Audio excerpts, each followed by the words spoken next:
Veuillez, monsieur. Bonjour, bonjour. Comment vous allez? Yi ka lafi. Zakramba.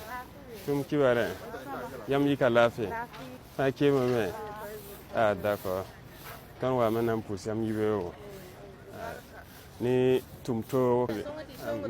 What if we told you that in just 1 week, over 50,000 ordinary citizens transformed their cities, not with donations, not with help from foreign governments, but with nothing more than pride, patriotism, and a broom? This isn't a fairy tale.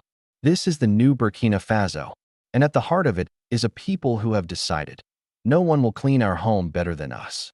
From the dusty alleys of Ouagadougou to the vibrant streets of Bobo Dioulasso, men, women, and children, traders, farmers, soldiers, and students, united under one mission: no foreign aid, no outside validation, just us. Clean up Burkina Faso. And guess what? They did it. This is a Frick Vibe News, and today, we take you inside one of the most powerful displays of Pan-African unity, national pride, and grassroots revolution you'll ever witness. It all began with a simple national broadcast. On a Monday morning, Captain Ibrahim Traore appeared on Burkinabe national TV, not to announce war, not to blame external powers, but to challenge his people. Let us clean our country, street by street, heart by heart. Our future will not be imported. Our dignity will not be borrowed. We begin with our soil. The announcement shook the nation. 7 days of service. No salary. No contracts. In Kédougou, old abandoned lots were transformed into green parks. In Kaya, even local imams and pastors picked up rakes to join. No external sponsors. Not because it was dramatic, but because it was honest. The youth are working without pay. The elders are singing while sweeping. We're not doing this for money. We're doing it for Burkina. Traore called for a nationwide cleanup week. He didn't call foreign contractors or international NGOs. He called the people, and the people answered. Mayors activated municipal equipment. Soldiers offered trucks and labor. Neighborhood groups formed WhatsApp chains. Radio stations broadcasted meeting points. No handouts, just sweat, laughter, and unity. That African problems don't always need European solutions. That dignity is not imported. Street cleaners and unemployed graduates stood side by side, sweeping, scrubbing, painting, and planting. Within 24 hours, over 50,000 volunteers across the 13 regions of Burkina Faso registered to participate. Burkina Faso was mobilizing, not for war, not for elections, but for dignity. From the break of dawn, the streets were alive.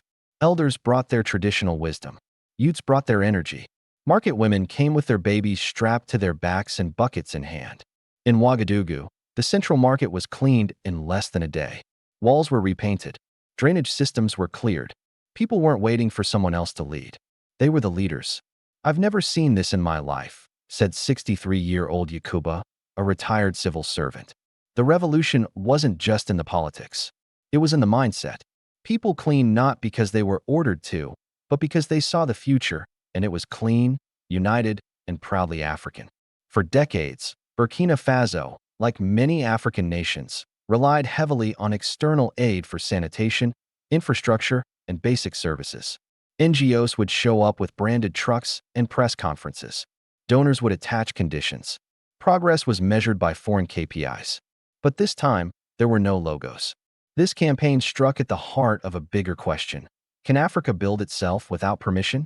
The answer from Burkina Faso was loud and clear. Yes, and we just did. This wasn't just about garbage. It was about sovereignty. It was about showing the world, and more importantly, showing themselves, that Burkinabe hands can clean Burkinabe streets. Let them say we are poor, one woman shouted while sweeping. But our land is clean. Our hearts are clean. Our revolution is clean. Social media erupted with before and after photos. Dirt-ridden slums turned into walkable neighborhoods. Public parks once filled with waste now had benches and trees. In Uganda, activists quoted Traore's speech on community radio. Even in South Africa, hashtags like #BroomRevolution began trending. Government buildings received fresh coats of paint. Drone shots showed masses of people forming human chains, removing trash bags by hand. Journalists from neighboring countries arrived in shock. Was this really the same Burkina Faso? Even international outlets couldn't ignore it. Without a single dollar from the West, a poor Sahelian nation had just pulled off the kind of community mobilization that rich countries would struggle to match. News agencies called it a patriotic spring. Others labeled it the Traore doctrine in action. But inside the country, they just called it work for the motherland. This wasn't the first time Burkina Faso had seen such civic pride. Under Thomas Sankara in the 1980s, citizens were once mobilized to plant trees, vaccinate children, and build schools, without dependence on foreign aid. But for decades, that spirit had faded. Corruption, coups, and dependency took its place. Local governments pledged to fund new waste management centers using local taxes, not international aid. Until now, Traore's call echoed Sankara's famous words. They united. They acted. They inspired. He who feeds you, controls you. Now, in 2025, the brooms had returned. Not as nostalgia, but as a symbol of rebirth. And while Sankara's revolution was assassinated, the soul of it had survived, hidden in the hearts of millions, waiting for the right moment. That moment had come. Across Africa, the movement went viral. In Ghana, youth leaders called for similar cleanup weeks. In Mali, civic groups marched in solidarity. Today it's the streets. Tomorrow, it's the system. The message was contagious. We don't need to wait. We don't need to beg. We are enough. Leaders in Senegal, Guinea, and Togo publicly congratulated Burkina Faso for its model of unity and dignity.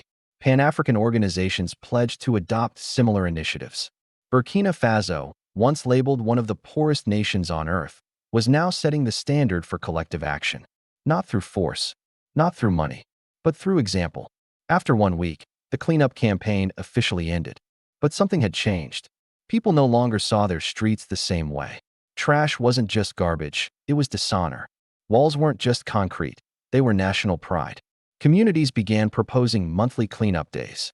Schools integrated civic service hours into their curriculum. More importantly, the people were no longer waiting for leaders to act. They had become the leaders. In the words of one volunteer, "We came to clean the streets, but we also cleaned our minds. And now we are awake." What began as a humble call for sanitation turned into a full-blown civic revolution. Over 50,000 Burkinabe did what decades of foreign assistance couldn't. And in doing so, they didn't just clean streets. They cleaned a legacy of dependency. They cleaned off the dust of hopelessness. They reminded Africa and the world that the power to rise was never outside. It was always in the hands of the people. In a world still chained by neo-colonialism, Burkina Faso picked up the broom, not just to sweep trash, but to sweep away doubt. This is a Frick Vibe News, where we tell the stories of African pride, power, and people. Don't forget to like, comment, and share. And remember, the revolution doesn't need permission. It just needs participation.